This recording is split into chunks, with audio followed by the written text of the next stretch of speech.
पश्चिम बंगाल को लेकर हमने कुछ दिन पहले आपको रिपोर्ट बताई थी और ये बताया था कि पश्चिम बंगाल में कुछ हिस्सा काट कर केंद्र सरकार अब वहां केंद्र शासित प्रदेश बनाने जा रही है, जो देश की सुरक्षा और रक्षा के लिए बहुत जरूरी है। क्योंकि हमने देखा जिस तरह से सीएए के विरोध के समय शर्जिल इमाम नाम के एक व्यक्ति से बयान सामने आया था और उसने कहा था कि यहाँ एक चिकन नेक है जो असम को जोड़ती है बाकी देश से, इसको अगर हमने ब्लॉक कर दिया तो हम असम को काटने में सफल हो जाएंगे। इसके बाद जो सुरक्षा एजेंसियां हैं, गुप्तचर विभाग है, वो चौकन्नी हुई तो ये पाया कि इसके पीछे चीन है, जो ये चाहता है कि आज नहीं तो कल कभी भी अचानक वो इस तरह की हरकत करके और देश के अंदर बैठे गद्दारों से उस चिकन नेक के जरिए असम को काटने की कोशिश कर सकता है, जो देश की सुरक्षा के लिए खतरा है। और अब इसको देखते हुए ये तय हुआ है कि पश्चिम बंगाल का जो उत्तर बंगाल एरिया है उसको यूनियन टेरिटरी बना दिया जाए। इस पर ममता बनर्जी जो पश्चिम बंगाल की मुख्यमंत्री हैं, उन्होंने एक दादागिरी भरे लहजे में कहा है कि मैं ऐसा नहीं होने दूंगी और मैं इसकी कभी भी परमिशन नहीं दूंगी। ममता बनर्जी का एक बयान आया, उन्होंने कहा वो किसके हित में बंगाल को विभाजित करने की कोशिश कर रहे हैं। यूटी का मतलब लोगों के अधिकार को छीनना, लेकिन मैं किसी को भी बंगाल को बांटने की इजाजत नहीं दूंगी। मतलब ममता बनर्जी ऐसा सोच रही हैं कि ये जो केंद्र सरकार है ये उन्हीं के अंडर चलती है और वो इस देश की राष्ट्रपति के भी ऊपर हैं और सर्वे सर्वा हैं।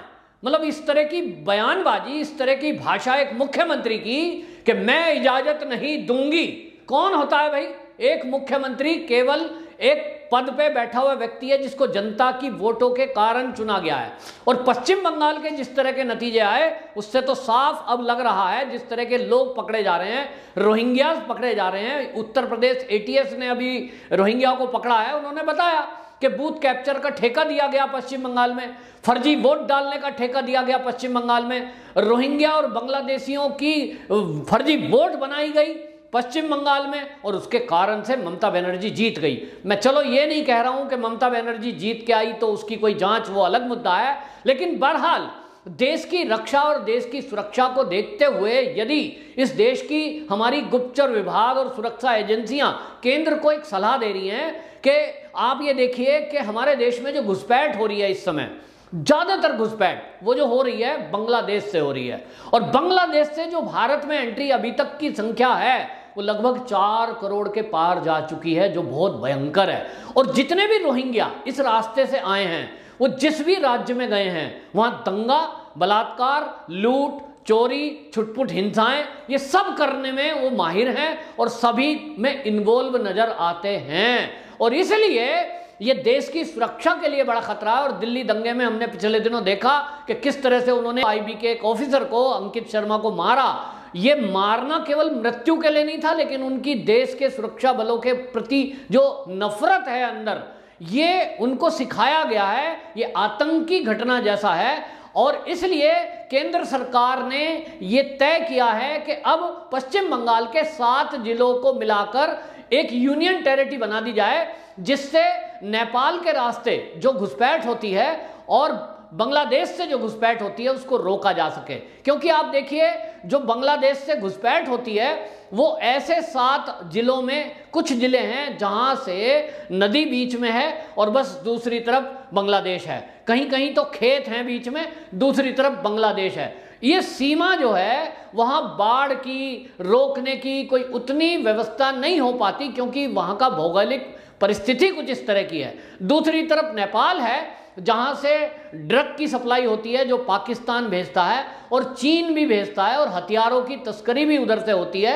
और इसलिए ये हमारे भारत की इंटेलिजेंस यूनिट ने केंद्र सरकार को सलाह दी कि इस पूरे क्षेत्र पे या तो सरकार ऐसी हो जो अवेयर हो और नहीं तो यहाँ केंद्र शासित प्रदेश बनाकर, जैसे कश्मीर में केंद्रीय सुरक्षा बलों के हवाले कर दिया गया है क्योंकि कश्मीर में सबसे ज्यादा आतंकवादी आते हैं।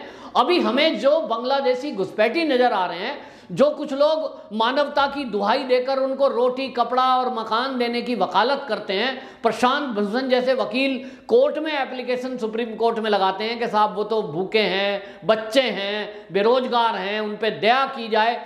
इस तरह की बातें जो करते हैं उनमें से ही बहुत सारे लोग इस तरह का गिरोह चलाते हैं और जरूरत पड़ने पर देश के विरोध में खड़े हो जाते हैं, देश विरोधी गतिविधियों में लिप्त पाए जाते हैं। इसी तरह पीएफआई उनको फंड करती है और वो हथियार खरीदकर पुलिस और मिलिट्री पर भी हमला करते हैं। इन सब चीजों को देखते हुए पश्चिम बंगाल के 7 जिले आपको बता दूं, दार्जिलिंग, कूच बिहार, जलपाईगुड़ी, कालिम्पोंग और अलीपुरदुआर, उत्तरी दिनाजपुर और दक्षिणी दिनाजपुर, ये 7 जिले हैं। इन 7 जिलों को उत्तर बंगाल कहा जाता है। इसको बताऊं मैं आपको, एक रीजन ये भी है कि जैसे कांग्रेसी बार बार ये कहते हैं कि आपने कश्मीर के लोगों को अपने उसमें नहीं लिया, केंद्र सरकार ने उनसे पूछना था।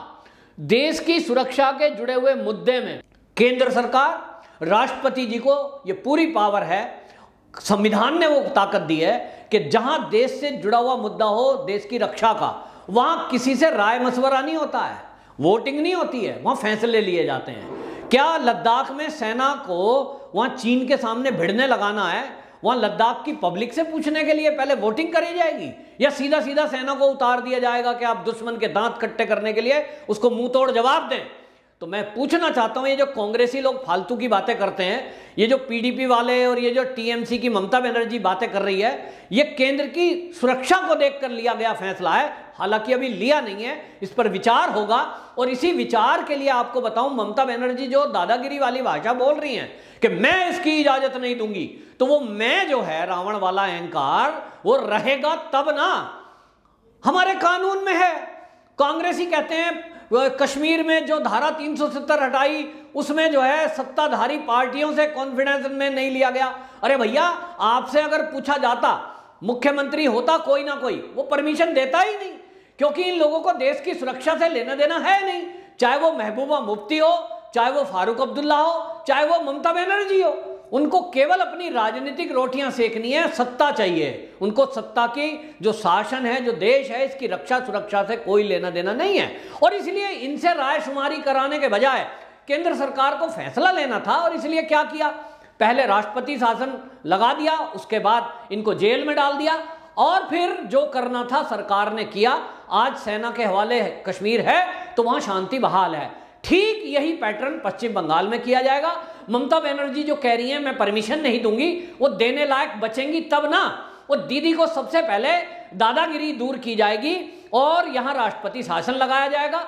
उसकी प्रक्रिया में जो पहली प्रतिक्रिया है, आप देख लीजिए कि राज्यपाल जी कई बार उस प्रतिक्रिया को दे चुके। फिलहाल वो दिल्ली में हैं, वहां के राज्यपाल जगदीप धनखड़ जी, जो राष्ट्रपति जी से मिल रहे हैं और केंद्रीय गृह मंत्री से मिलेंगे। उन्होंने एक बयान दिया, उन्होंने कहा कि वहां लोकतंत्र सांस नहीं ले पा रहा है। ये पश्चिम बंगाल के लिए उन्होंने एक टिप्पणी की है और उन्होंने कहा कि सत्ताधारी गुंडों के पैरों में लोग पड़ रहे हैं, हमें माफ कर दो, हमें छोड़ दो, बलात्कार ना हो, घर ना जलाए जाएं, बमबाजी ना हो। और उसके अलावा मैं आपको बताऊं, जो मैंने ये 7 जिले बताए हैं जो उत्तरी बंगाल के हिस्सा हैं, दार्जिलिंग, कूच बिहार, जलपाईगुड़ी, कालिम्पोंग, ये जो एरिया हैं, इन एरियो की हमेशा से एक शिकायत रही है कि ममता बनर्जी या इसके पहले कम्युनिस्ट शासन, इन लोगों ने सत्ता तो हासिल की। और आपको बता दूं, ये ऐसे एरिया हैं कालिम्पोंग, दार्जिलिंग, जहां चाय के सबसे ज्यादा बागान हैं। यानी जो सबसे ज्यादा रेवेन्यू अगर पश्चिम बंगाल को कोई देते हैं तो ये 7 जिले हैं। और इन 7 जिलों को ना तो सड़कें ठीक दी पाई, ना वहां कोई सरकारी सुविधाएं, ना वहां हॉस्पिटल अच्छे हैं। लोग कहते हैं साहब बिजली तो टाइम पे आती नहीं। मतलब मैं दार्जिलिंग गया हूं, मतलब आप देखिए हर 1.5-2 घंटे में पावर कट लगता रहेगा।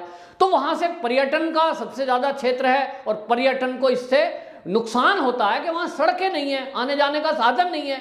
तो ये उपेक्षा के शिकार हैं लोग। और इस एरिया के लोगों ने बाकायदा केंद्र से ये गुहार लगाई है कि यहां या तो राज्य दूसरा बना दिया जाए और भाजपा का शासन जब हो जाए तो हमें लगेगा जैसे मोदी जी ने नॉर्थ ईस्ट में जो विकास किया है, ये विकास इस एरिया में भी होगा, जो ममता बनर्जी के रहते हो नहीं सकता।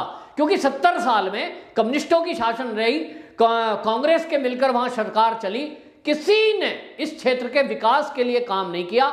हाँ, इस क्षेत्र से आर्थिक दोहन जरूर किया है। तो अब जो ये क्षेत्र है दार्जिलिंग, कूच बिहार, जलपाईगुड़ी, कलिम्पोंग, अलीपुरदुर और उत्तरी दिनाजपुर और दक्षिणी दिनाजपुर। अब इस एरिए के लोगों ने बाकायदा ये मांग उठाई है और भारतीय जनता पार्टी के जरिए ये मांग राष्ट्रपति जी तक पहुंची है। तो अब निश्चित रूप से ये कार्रवाई होने जा रही है और ममता बनर्जी बीच में आएंगी, ये केंद्र पहले से जानता है। ममता बनर्जी के जो गुंडे यानी टीएमसी के जो गुंडागर्दी पश्चिम बंगाल में कर रहे हैं, उसको लेकर भी 2 तारीख के बाद से ही आवाज उठ रही है कि यहां तत्काल राष्ट्रपति शासन लगाया जाए। महिलाओं ने रेप की घटनाओं को लेकर आप देखिए, एक 60 साल की महिला, एक नाबालिग बच्ची, दोनों की एप्लीकेशन सुप्रीम कोर्ट में गई है और इसलिए सुप्रीम कोर्ट कोई कार्रवाई नहीं कर रहा है। कर तो देनी चाहिए थी अब तक, लेकिन अब केंद्र सरकार जरूर इस पे एक्शन लेगा और राष्ट्रपति शासन लगाएगा।